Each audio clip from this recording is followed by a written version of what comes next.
Hey there, I'm here with Maddie. How are you? I'm doing well. How are you?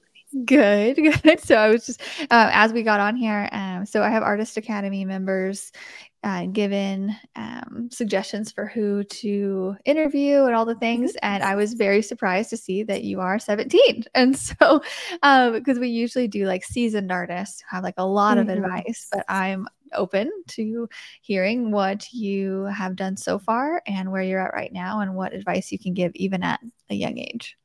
For sure. Yes, this is super exciting. I'm so honored to be on here. Um, so I'll maybe start with giving just a little bit of a background of where I've been and how I started. So yes, I'm 17, but I've been doing murals and in the art business world for a total of just specifically 3 years now, almost exactly. And so I've done between 15 and 20 different mural projects in states such as Illinois. I have an upcoming one in Kansas. I've done one in Missouri, and I've done one in North Carolina. So I have traveling experience and hometown experience, and it's definitely interesting breaking into the world of business from starting from a hobby side. So I think that is something super interesting to talk about and how you can make that transition, which is a kind of a hard transition to make. And so, yeah, so I'm just a professional mural artist currently. Awesome. Can you so take your hair away from the mic? Yep, because it like brushes up against and it makes like a Ooh. sound. There we go, but we're Okay. fine. Um, okay, so how did you get started in this? Like you just started to paint large scale, small scale? How did that start? So, as far as art in general, I've always done any sort of art. I am a huge fan of drawing specifically, but my first mural I technically did in my own bedroom. And so I started smaller scale, and I have to be honest, it did not turn out fantastic. And I painted over it like 2 weeks later. But my hometown put out a call for artists, and they wanted a blind jury, and they had about 10 different buildings for people to submit to. And because I didn't know any better, because I was 13 at that time, I wasn't afraid of the fact that if I submit something and get it, then I have to paint it on a building that's 50 feet tall. So that was an advantage of starting young, is I didn't have that fear to shoot for the stars, I suppose. So that was my very first project. I submitted to a blind jury, so they didn't know where I was from or how old I was or my past experience, which I was very lucky for that, and I'm very thankful for that project. Because currently a lot of submission processes, they ask for your past experience and what you've done before to make sure that you're qualified and all of those things. So I was super lucky that my hometown just did a blind jury for anyone that wanted to try, and so that was how I first broke into the market. How nerve-wracking, how nervous was it for your first one? Or were you just so I feel like as we grow older, we get more fearful, you know? Mm-hmm. And but when I was young, especially I remember being like, I can do anything. Sure, watch Yep. me. Like, did you have that, or were you like, oh my gosh, how the heck am I gonna paint this wall? It was 100% excitement, which looking back, I might have been a little bit naive because there are so many challenges with that wall. There was an electrical line and logistical issues out of everything. But no, yeah, no, I just complete excitement, That's awesome. foolishly. Okay. And then so you did that one, and then Mm-hmm. how did you get the other ones, the other jobs? So out of that one, my second project sort of spiraled from there. That one has a much more complicated backstory. It's my largest piece. It's 8,000 square feet, which was my second mural, the same summer that I painted my very first Oh one. my gosh. It Okay. was huge, and it was right on a highway. There was no space for a lift. We had to coordinate getting the road blocked and all of these things. And it covered some very interesting subjects that I had to do a lot of research to design and go into. So, that being my second one, it's made every job since then seem so easy. It took me 2 months of painting 10, 12, 15 hours a day during the school year, too. Whew, that And one. did you do it all by brush? Yes, I did brushes and rollers. There was a Oof. couple sections with spray paint, but no sprayers or anything like that. Oh my God. We What was the primed the design? whole thing too. It's a very patriotic mural. It has a huge eagle on the corner of this building, and so driving up, you can really see as it expands. On one side, it's a homage to first responders. The fire station is right across the street, which I think is super cool. So we have the police officers into EMTs into the fire station. And then on the other side of the building, it's for different branches of the military, and specifically honoring two fallen soldiers of the man that commissioned it for me's friends. Okay, awesome. Well, lots of learning experiences. Cool. Okay, so Yeah. how did you get the other ones in other states? So, all of my work that I've done in other states was through finding calls for artists online, which was a whole other process. Even though that was my first one, a ton of the ones that I've done around my hometown have just been through word of mouth, which I think is very interesting how different it is from going online and finding calls for artists and learning how to build a resume and a portfolio and letters of reference and letters of interest and designing for a building that you've never been to. For specifically, I see a lot of calls for history murals, and it's really hard if you're not from the town to do all Mm. those research and everything. And so the murals that I've done away from my hometown have been solely either RFP, which is request for proposal, or RFQ, which is request for qualifications that I've just happened to get. Okay, so whenever you're applying for these, do you Mhm. have PDF that you send out, or what do you, how are you applying for them? So it all depends. And the lovely thing about that is a lot of times if they're asking for a request for artists, they'll be extremely specific. And so it's great to just look at their list. Some people want your resume with only a couple things or your portfolio with only your top 10 pieces. So it really differs, but typically I do have a PDF that kind of has everything that I've done in my past work that I can submit as well. And sometimes it's through a website and sometimes it's through email. I've learned that reading it very thoroughly is very good. There's been a couple times I've made some mistakes from not rereading everything thoroughly. Yeah, so I just pulled up your Instagram and very cool. There's some here, the flower one, that's pretty Mm-hmm. cool. The where it's like you're painting a string of flowers Mm-hmm. on a very, very large wall in Illinois. Okay. And then there's one in North Carolina. Yes, Okay. And you partnered with a muralist? that was just me for that one. Okay, yeah. Very cool. How did so you there was a request for qualifications for that one and you just applied? Yes, so for the one in North Carolina, there was a request for proposal, but they just wanted a rough sketch. And so I gave them my ideas. And the wonderful thing about that one is there are fundraising opportunities in it as well. They wanted community involvement. So those pictures that are seen in the Polaroids are actually pictures that people from the community submitted. And then I chose which ones I wanted to paint. So it's actual real experiences from the beach there. So I think that's super cool. Oh, very cool. Yeah, that's such a neat idea. Okay. Yeah. So you had to hop on a lift already. I see a boom lift and a scissor lift in there. Mm-hmm. Yes. Yeah. How was Lots of that? It's the one for North Carolina was it was very easy compared to the other ones I've done. Of course, my first mural was 50 feet tall, and so I had to get experience with being okay with that up there. There are some things I wasn't expecting. I always assume that if you're in a lift, it's very secure and structured, but it really shakes a lot, especially if it's windy. Ooh, I would lay in bed at night and you can feel it moving as if you were in the beach all day and you can feel the waves whenever you lay down at night. It's a little It, scary being up that high. it A is. little. It really is. It's just a Mhm. little uneasy. Yes. Okay, so what tips do you have for artists who maybe have sent in a couple proposals to bid on jobs like these, or maybe they haven't at all? What are some, like, how are you finding these proposals or these requests? And how are you, is there any tips that you've learned along the way? Hmm. It's a good question. So I find most of the proposals online, either on Facebook, that's a great way to search for keywords, or there's a website called Cafe, which is call for artists or call for entry, I think specifically. And so that will have a lot of listings as well. And what I love about the Cafe website is it will show what round of juries they're in, and they'll just post updates on there. so you can stay very informed. So yeah, so either that website or Facebook is where I find most of them.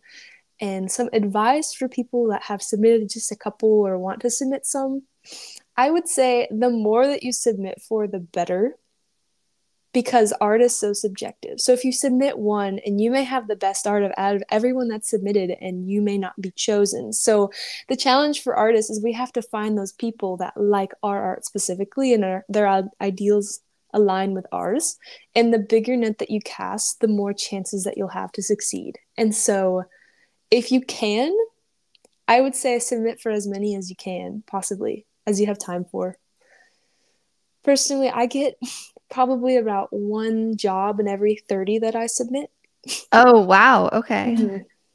So it's a huge market right now. There's a really big push for it. So a lot of people are submitting for everything. And you just have to find those people that like your art specifically. Yeah. Okay. So you're finding it via Facebook. What are you searching on Facebook? Or are people tagging you in them, or how are you finding them specifically? Hmm. Just keywords. What are Sometimes those it'll keywords? pop up, such as like RFP, RFQ, call for artists, murals. It's difficult because some proposals are just a call for public art, which can mean many things. So if you're into Mhm. public sculptures or mosaics or something, you could probably just search public art and you might have an opportunity for that. Just anything that would align. It's typically call for artists that they'll post out there, which follows Okay. it to a website with all the information. Okay. How long do you think you're spending on sending these in, like per one? It's a good question. It all depends on how fast my creative process becomes accomplished. I personally have a much better chance with RFPs because I don't have a super vast portfolio. I only have around 15 to 20 pieces. And so a lot of the qualification submissions I won't get because some people out there have 70 jobs they've done with much more expertise in specific styles. So I do RFPs, and I would say each one maybe takes me around 3 hours if I'm making a concept design or just a fleshed out design or some ideas for them, paired with the submission of everything else. It's pretty time consuming. Okay. Yeah, so I just did it just to see. So I just typed in call for artists and I went to photos and I just scrolled down because for some reason it shows me my photos first. And I was like, no, I'm not interested in that. So, and there's one, it's a RFQ call for artists in the city of Wichita, which is not very far from me. I mean, kind of, it's probably like 3 hours. Yeah. So for anybody listening, yeah, I just went to call for artists and then photos. And then there's a bunch of different, they look like, there's another one here for somewhere, but I'm looking at like the month of April and May is what the deadlines are right now because I'm looking at it in the month of April. But okay, cool. There definitely is a best time of year to look for them. A lot of the deadlines will hit January, February, sometimes early March because they want to have their person chosen by summer to paint it in summer. Definitely. Yeah. Yeah, I agree. Yeah. I remember even just applying for shows, different shows to go into like markets. I found that February even was almost too late because yeah, 1 year. But okay, yeah, beginning of the year. So I guess just something to think about for anybody who's wanting to apply for stuff like this. Okay, cool. Okay, what other tips do you have for artists who are wanting to do what you're doing? What's something that you think you're doing well that you can give advice on? Hmm. I think a huge part of art, public art, for me it's murals, for someone else it may be some different medium, but it kind of applies for all of them, is the more chances you have to integrate the community, the more impact it will have and the better you'll succeed with that specific piece. So I've done a couple different ways of involving the community in my art piece. That could even just be posting a lot on social media and getting it shared places so people can see it and it can affect more people, because that really is at the end of the day the biggest goal that someone has with wanting public art in their town, is it affecting the community. I did a job where it was a ground mural and I worked with a bunch of volunteers from the community, and it was a great way to bring kind of two sides of my hometown together was through public art, and everyone had a wonderful time and just got to know a lot of people that you wouldn't have if you didn't go out to help paint that day. And so the more opportunities for that, I think the better that you'll succeed with that art project and the more people will see it. And another, I agree with that. So I'm just going to echo that. So I applied for one in St. Louis last year and I didn't get it. But the call for artists, it said, that it didn't need a community aspect. It was just like paint whatever you want. I was like, okay, great. I'm just going to paint whatever I want. And then the feedback that I got was, hey, we actually chose the community ones, like ones that integrated. They're like, sorry, we just changed our minds in the meeting. When I was like, oh, that's nice. But I was like, okay, that's a lesson learned. Next time I'm just gonna, do my style, but also incorporate the area more. Because then I would have gotten chosen for that one. So that's a good tip. Yes, another good tip. It is difficult, again, with what you're saying, sometimes people change their minds on committees. And so maybe this isn't a good rule of thumb, but I found it has a pretty good success rate. If you see on an RFP or RFQ, like what they would like, if it's just purely beautiful colors or anything like that, or music or dance or history or anything, sometimes people don't know what they want until they can see it. And I wouldn't bet on that. But if you have a good idea how you can incorporate some other aspect, so if it's specifically history and they history, but you want to incorporate bright colors or nature or something in a way that you think, oh, maybe they didn't think about this and they haven't seen this idea until I show it to them. I've found that also has a wonderful success rate because people don't know what they want until they see it.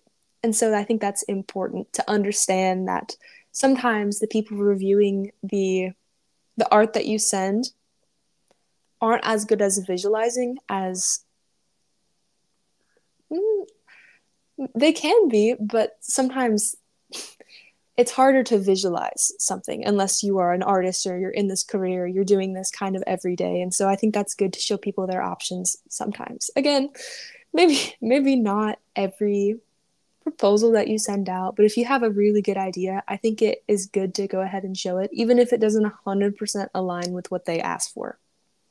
Okay, yeah. You very much come off to me as an artist who doesn't have a grudge against a lot of things yet. I feel like as you do it so long, you're like, ugh, like I spend so much time. I don't want to do that. You're like, I'll spend the time. I will do it. I will go after it. I want this. You're gonna do a lot of different call for artists things and spend a lot of time, but you seem very excited to make the customer happy. And I think as we get older or as we just go along with it, sometimes that fades a little bit because it just gets a little monotonous and it just like kind of wears you down after a while. And it gets artists especially get to a point where they're like, I just want to paint what I want to paint. I don't want to do what everybody else, but you're very much still in the thing of I'll do whatever you want. I'm having a fun time. So, and I think that's great. I think it's a good reminder to, please the customer and do that extra step because it does pay off. Yes. Something that I never expected from getting into the mural career is how much emotional investment it takes. I never understood that would be such a big aspect of it, but it really is, because with every project that you submit, you have to research and you have to understand, because the people that are asking for it, they are so emotionally invested in that project. And one of the challenges as an artist is to come alongside them and help them see their vision for it. And it's difficult because sometimes it's assumed that the artist has just as much emotional investment in that as they are. And so another piece of advice for someone that is submitting a bunch of things is I wouldn't get too attached to it unless you get it yet, because that can be really draining. If you send out 20 different designs and you love each and every one of them like they're your children, and then you get rejections and rejections, I wouldn't take that to heart, because it isn't bad per se, it's just not someone's personal preference. And so if you get rejected, it says nothing about your art. but about what they like to see. I gotcha. Yeah, it is. It's because I mean, there's such a fine line, and like we are our art, it's Mm-hmm. like there's like a piece of us that goes into it, either like our skill or our imagination or our ideas, and just like it's our brushstrokes. And so it's like Mm-hmm. we are the creator. And so it's like when people are like, no, I don't like that idea, I'm like, but I do. I love it. So I don't, maybe something's wrong with you then. Like, it's like, no, but yeah, no, you're definitely right. So just even the proposal, the design process, the excitement, the letdown, it is a lot, but it's like a fun, wild roller coaster. Mm-hmm. Yeah, indeed. Sometimes it's not as fun. Sometimes, yeah. Awesome. So, what other bits of advice do you have for our listeners who are starting out, or really even like we have some moms on here who have daughters or sons and who are interested in art? And I get that question a lot. Like people message me on LinkedIn, like, hey, I see your artist academy, and like, how old should my kid be to join? And I'm like, usually I'll be like, as soon as they can get a job, then join. But you started at 13 and you were doing big murals, and that's great. I think it just gives something for even parents with kids listening to this. Like if their son or daughters have that artistic eye, they can get started earlier than they think. And so I think this is just an eye-opening thing for me even. And I know I have some friends who have some 10-year-olds, and it's like, well, you're who helped them on the job, and it's like, well, you could be doing your own in a few years. So Yeah. yeah, I guess just thoughts on that. Maybe how have your parents helped you in this process, or your Yeah. family, or whoever your support system is? Yes, my family has been very incredibly supportive. My So good to mom, hear. she is with me on every project I do. Number one, whenever I started, I couldn't be left alone. I was too young. But even now, she will go with me and travel to North Carolina, to Missouri, all the different places, and kind of be my assistant and learns right alongside me. Perhaps the she doesn't enjoy the responsibility of doing like blending or something that's really specific to the design, but my parents are very incredibly supportive. My dad has taken off time of work to come and help me paint, and my grandma's come on a job to help me paint some of the fine lines and some of the color blocking areas. So everyone's so incredibly supportive, which is really wonderful because I did start so young, and I know that I wouldn't have been able to do it without them supporting me. Definitely. That's so great to hear, because I hear too much that artists don't have the backing of their family because they don't see art as a career, and they Mm-hmm. don't think they just need to get a real job, and so just stuff like that. And it's so disheartening, and it makes it so much harder. So it's so great to hear that. I got my artistic talents from my grandmother and passed down Mm. through my dad and to me. Did you get it from one side or the other? Not that I can find. Oh, Um, nobody. Okay, so your mom's out there painting with you, and she's like, "Don't make me blend." yeah, exactly. Props to them. That to even like have somebody who doesn't even really understand it, and you're like, "Here, let me kind of teach you how to help me." Okay. Hmm. Yes, That's precisely awesome. that. That's awesome. I have a 1.5-year-old son, and I'm like, I don't know if he's gonna have artistic abilities. I don't know that it's just because it is kind of an emotional roller coaster career that is tough. And so Hmm. I'm like, if he doesn't, that's fine too. But it would be really cool to have him painting out there with me. No, no, not Yes. at 1.5. That'd be terrible. but eventually. Yeah.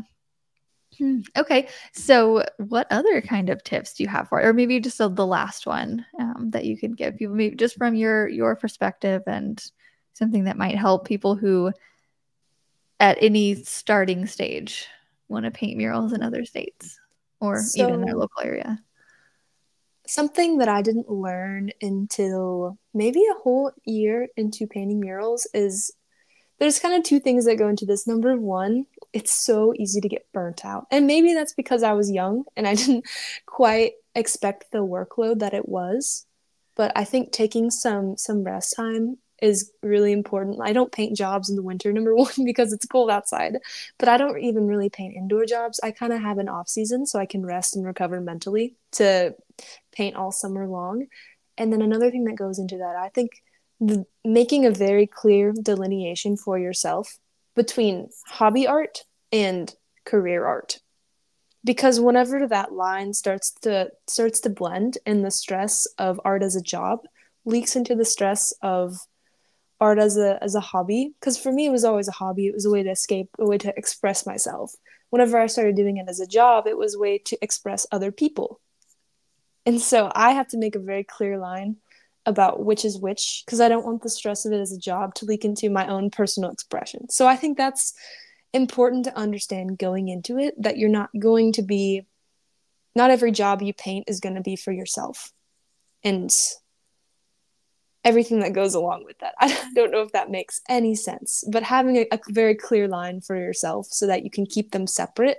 It's almost like I do two different kinds of art, even though they're practically the same. Yeah, yeah. Well, hearing that you were working for 2 months, many hours a day, I'm sure it's funny because I think of my younger self, even I'm like, oh, she had so much energy. But really, I mean, anybody working and going to school and that many hours, and you're also painting something new and you're learning as you go. And I think Yes. anybody would get burnt out on just working like that. So, yeah, I guess it's no matter what stage you are in your career. It's like burnout is even in the beginning, in the middle, more experience, like burnout is definitely a thing because we don't just shut it off after 5 o'clock.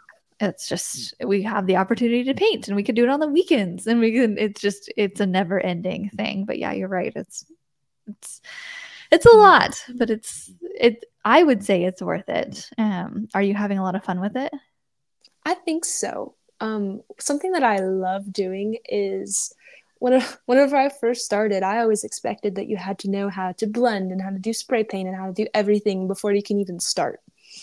But I have loved to watch my skill and technique kind of flow throughout these past 3 years. My first project was done with absolutely no blending. It was like a color by number big sheet on the wall, basically. There, it was just all hard edges. And as I got more confident in myself, which is super fun to see as confidence grow, I learned to blend and make different perspectives and different subject materials. And my last piece that I did, which was a live piece, so I had to trust that I could get something done in time. I did with spray paint, and so it's fun to watch my technique grow and my opportunities grow along with that. Very much. Well, you are very well spoken and very positive, and I'm going to be watching as you know. Are you on Instagram? Is Instagram your main one? Oh, Yes, I have Instagram, YouTube, and Facebook. okay. Yeah. Well, I'm going to continue to watch you grow because you starting this early. I had people tell me when I started painting murals at about 23, 24, or something like that. They're like, "Man, you're starting so early. I can't wait to see what you're doing when you're 40." And now, like looking how early you're starting, and you're never gonna have a quit your day job, thing because you're starting so early, and that's so great because I have too many times I have conversations with artists who are like, yeah, I really liked art in school, and then I just didn't pursue it because my family told me not to. And then now I'm 35 or older, whatever. And now I have a family and I have all these responsibilities, and now I need to take the leap into artistry. And it's a little bit more difficult. Not to say that any stage is easy, and no matter what age or whatnot, but it's just like when you have so many responsibilities with children and all the things, it's just a bit harder. So it warms my heart to see that you are doing it at the age that you're at. And I can't wait to see you when you're 30 and when you're my age and see where you've been and what you've done. And it's very inspiring. So I had my doubts at the beginning of this. I was like, I don't know about the interview. Cause like usually I interview artists who've been doing it for lots of years and they have a lot of stories to tell, but you also do. You've been doing it for a handful of years, and your advice was really good. And thank you so much for taking your time with us today to share everything. It's a lovely opportunity. Yeah. Okay. Thank you. So I'm going to click